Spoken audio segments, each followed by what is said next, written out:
Shalom, salam sehat bagi kita semua. Kita akan mendengarkan satu kebenaran firman Tuhan hari ini dengan tema optimis. Apa itu optimis? Optimis adalah orang yang selalu berpengharapan kepada Tuhan. Optimis adalah orang yang selalu melihat segala situasi baik dan buruknya secara positif. Optimis adalah orang yang selalu memandang apapun yang terjadi dari cara Tuhan memandang. Artinya dia bisa melihat segala situasi ini pasti di baliknya ada maksud dan rencana Tuhan. Bapak Ibu yang dikasihi oleh Tuhan, lawan dari optimis adalah pesimis. Seorang peneliti ahli syaraf, Randy Gallup, mengatakan, orang yang pesimis adalah orang yang akan menghambat efektivitas otak dalam bekerja, atau sifat pesimis dapat menghambat cara kerja otak. Sehingga kalau orang pesimis maka tentu akan berpengaruh pada situasi kondisi tubuhnya. Dan sebaliknya, orang yang selalu optimis dia akan hidup bertahan lebih lama daripada orang yang pesimis. Nah, hari ini kita akan merenungkan firman Tuhan dari Yesaya 41 ayat 9b sampai ayat 10.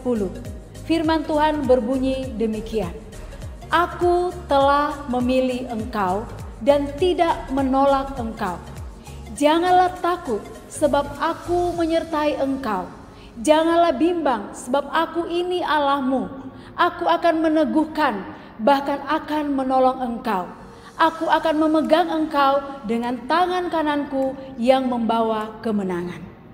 Melalui firman Tuhan ini, Yesaya ingin menghibur bangsa Israel yang seolah-olah kehilangan pengharapan karena mereka harus dibuang ke Babel. Sehingga melalui firman Tuhan ini, Tuhan ingin mengingatkan kepada bangsa Israel bahwa Tuhan tidak akan pernah meninggalkan mereka.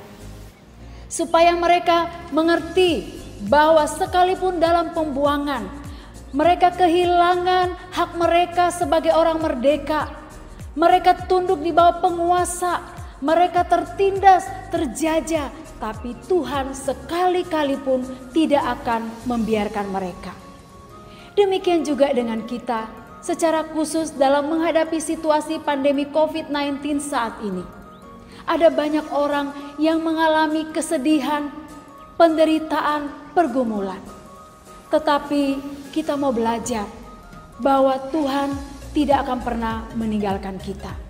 Mungkin saat ini ada orang-orang yang harus kehilangan pekerjaan. Ada orang-orang yang perusahaannya akhirnya goncang, pendapatan menurun, bahkan program-program tidak bisa berjalan sesuai dengan semestinya.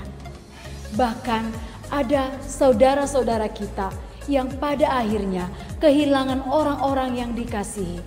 Tetapi firman Tuhan hari ini mau mengingatkan kita supaya kita tetap tegar, tetap kuat, tetap semangat, tetap optimis karena Tuhan sekali-kali tidak akan membiarkan kita. Bapak Ibu yang dikasihi oleh Tuhan, mengapa kita harus optimis? Ada 3 kunci kenapa kita harus optimis. Yang pertama, karena Tuhan telah memilih kita. Yang kedua, karena Tuhan akan menyertai kita. Dan yang ketiga, karena Tuhan akan memberikan kemenangan kepada kita. Yang pertama, karena Tuhan telah memilih kita. Di dalam Yesaya 41 ayat 9b, aku telah memilih engkau dan tidak menolak engkau. Kata memilih dari kata bakar atau chosen dalam bahasa Inggris yang artinya menentukan, memutuskan atau memilih. Allah telah memilih bangsa Israel, menentukan, memutuskan sebagai bangsa kesayangan, bangsa yang istimewa di mata Allah. Kalau pada akhirnya Allah membuang mereka ke Babel, sebenarnya Allah ingin membentuk mereka untuk mereka lebih baik daripada sebelumnya. Seperti kita ketahui Bangsa Israel adalah bangsa yang tegar tengkuk, bangsa yang keras kepala, bangsa yang pemberontak, tidak taat, tidak setia kepada Allah. Mereka menyembah berhala. Padahal Allah begitu mengasihi mereka.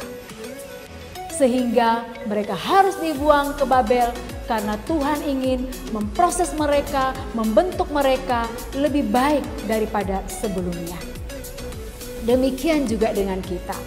Kalau saat ini Tuhan mengizinkan kita mengalami masalah, kita harus ingat Tuhan telah memilih kita dari sekian banyak orang untuk diselamatkan. Tuhan memilih kita untuk menjadi anaknya, menjadi tebusannya. Kita ditebus dengan darah domba anak Allah yang sangat mahal. Itu berarti kita sangat amat berharga. Kita sangat istimewa di mata Tuhan.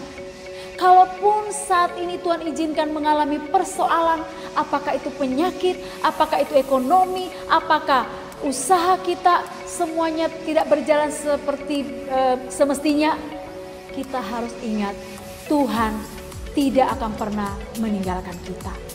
Tuhan akan bertanggung jawab karena kita adalah umat pilihannya yang sangat dikasihi, yang sangat disayangi. Kalaupun Tuhan izinkan seperti bangsa Israel, karena Tuhan punya rencana yang sangat indah dalam hidup kita. Tuhan sedang merenda suatu karya yang ajaib untuk membuat kita lebih baik daripada sebelumnya. Nah, jadi kita harus tetap optimis. Poin yang pertama tadi, karena Allah telah memilih kita, Dia pasti akan tetap mengasihi kita. Berikutnya, mengapa kita harus optimis? Yang kedua adalah karena Tuhan menyertai kita. Kalau Allah telah memilih kita, Dia pasti akan menyertai kita. Kata menyertai artinya mengiringi, mendampingi, ikut serta, dan ikut terlibat. Artinya, sekalipun bangsa Israel harus dibuang ke Babel, Allah tidak membiarkan mereka berjuang sendiri. Allah ada bersama-sama dengan mereka. Allah mendampingi, menyertai, bahkan Allah ikut serta, terlibat bersama-sama dengan mereka melewati proses demi proses dalam segala penderitaan, kesulitan yang mereka alami.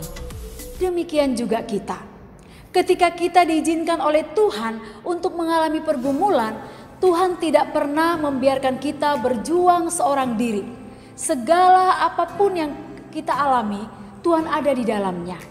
Tuhan menemani kita, Tuhan menyertai kita, bahkan Tuhan terlibat ikut di dalam apa yang kita alami. Dan Tuhan di dalam semuanya itu memberikan kekuatan, memberikan penghiburan kepada kita. Itu sebabnya kita bisa kuat sampai hari ini, karena Tuhan tidak pernah membiarkan kita seorang diri. Kita masih ingat cerita tentang Ayub, bagaimana semua meninggalkan dia. Teman-teman meninggalkan dia, bahkan istri yang dikasihi pun meninggalkan dia. Tetapi Tuhan sekali-kali pun tidak pernah meninggalkan. Kalaupun Tuhan izinkan, karena Tuhan punya maksud dan rencana yang indah bagi kita. Bapak Ibu, ada satu kesaksian seorang mantan penyanyi yang cukup terkenal, yang baru-baru ini begitu viral.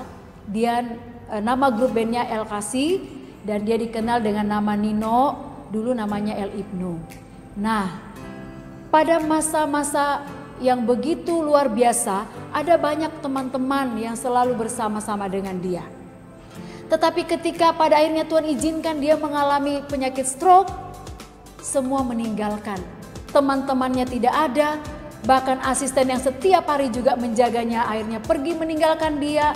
Istrinya juga meninggalkan dia bersama anak-anaknya. Tapi Tuhan tidak pernah meninggalkan. Tuhan pakai seorang teman untuk mengantarkan dia ke panti jompo yang seharusnya itu untuk orang tua. Tapi karena tidak ada yang menjaga dia, akhirnya dia dibawa ke panti jompo. Dan di sanalah dia dirawat oleh orang-orang di sana. Dan dia melihat bahwa ternyata Tuhan itu adalah Tuhan yang hidup. Sebelumnya dia beragama lain. Tetapi dalam masa dia mengalami sakit, dia bertemu dengan Tuhan. Dan dia semakin membuktikan bahwa Tuhan yang dia sembah sekarang adalah Tuhan yang hidup, yang benar-benar mengasihi dia. Dan sekarang setelah dia ada di panti jompo, banyak orang yang kemudian datang memberikan penghiburan, memberikan kekuatan kepada dia. Bahkan teman-teman lama pun kembali datang kepadanya. Semua itu karena Tuhan. Sekalipun juga banyak yang mencaci maki dia, menghakimi dia, tetapi dia merasa bahwa sekarang hidupnya lebih tenang. Artinya apa yang sedang dialami terkadang kita tidak mengerti, tapi sebaliknya di dalam semuanya Allah sedang merancangkan sesuatu yang indah baginya. Tuhan tidak pernah meninggalkan, Tuhan selalu menyertai dia. Dan akhirnya sekarang dia sungguh merasakan sukacita bersama dengan Tuhan. Nah, jadi Bapak Ibu optimis, kita harus yakin Tuhan selalu menyertai kita. Yang ketiga, mengapa kita harus optimis? Karena Tuhan akan memberikan kemenangan bagi kita. Pada akhirnya bangsa Israel dibebaskan dari pembuangan setelah 70 tahun berada di Babel. Pada akhirnya mereka kembali ke Yerusalem, bahkan membangun bait Allah yang telah runtuh. Itu artinya kalau sudah waktu Tuhan, Tuhan akan memulihkan, Tuhan akan memberikan kemenangan, Tuhan akan menolong menyelesaikan apa yang mereka alami. Begitu juga dengan kita. Tuhan pasti akan memberikan kemenangan bagi kita dalam setiap apa yang sedang kita alami. Secara khusus menghadapi situasi COVID-19, banyak orang yang putus asa, banyak orang yang tidak semangat lagi. Sepertinya situasi tidak akan berubah. Tetapi kita harus pandang kepada Allah. Kita harus ingat kalau sudah waktunya Tuhan, Tuhan pasti sanggup memulihkan situasi ini dengan sesempurna-sempurnanya. Kalau sudah waktunya Tuhan. Kalaupun sekarang belum, kita sedang mengalami suatu proses di mana kita belajar untuk melihat, memandang kepada Allah, bahwa kita memang manusia yang terbatas, tidak punya kekuatan apa-apapun tanpa pertolongan daripada Tuhan. Tetapi di sisi lain, kita harus optimis melihat hal yang positif melalui situasi COVID-19 ini. Dalam situasi ini, banyak orang yang menjadi semakin kreatif. Kreatif di dunia pendidikan, kreatif di dunia dapur, di dunia berkebun. Dalam segala bidang, orang semakin pintar. Bahkan baru-baru ini, seorang bapak menciptakan sebuah mesin yang katanya dapat menghirup atau mematikan virus yang ada di udara. Kalau tidak ada COVID, mungkin tidak akan pernah terpikirkan ide untuk seperti ini. Tapi dengan cara ini, ada hal positif yang bisa didapatkan. Yang kedua, kita harus berpikir positif dalam situasi ini. Dengan kondisi ini, orang semakin memperhatikan kesehatan. Orang semakin jaga pola makan, pola hidup setiap hari. Di mana dulu kita tidak terlalu memperhatikan hal-hal ini. Dan ini sangat bagus untuk kelangsungan hidup kita di masa yang akan datang. Karena kita bisa menjaga pola hidup sehat sejak dini. Dan yang ketiga, dengan situasi ini kita berpikir positif. Ada banyak waktu dengan keluarga yang sudah lama terhilang. Karena kita banyak waktu bersama-sama dengan mereka. Bahkan kita bisa melakukan persekutuan ibadah dengan keluarga-keluarga kita yang jauh, teman-teman kita yang jauh. Dengan sistem online baik melalui Zoom maupun Google Meet. Ini adalah hal positif yang kita lihat di balik situasi yang kita alami. Sehingga kita jangan terus-menerus mengeluh, menyalahkan Tuhan, menyalahkan situasi, menyalahkan semua keadaan. Tapi mari kita melihat dari sisi positif. Itulah orang yang optimis. Orang optimis selalu memandang segala situasi dengan cara pandang Allah. Karena meyakini di balik semuanya ada maksud dan rencana Tuhan. Akhirnya Bapak Ibu yang dikasih oleh Tuhan, kita harus tetap optimis, tetap semangat sekalipun situasi sepertinya belum berubah, tetapi kita harus tetap memandang untuk tetap optimis karena Tuhan telah memilih kita, Dia pasti akan menyertai kita dan Dia pasti akan memberikan kemenangan bagi kita. Biarlah kita terus berharap kepada Tuhan, mengandalkan Tuhan, bergantung kepada Tuhan, dan tetap optimis dalam menjalani hari-hari kita. Tetap semangat, Tuhan Yesus memberkati.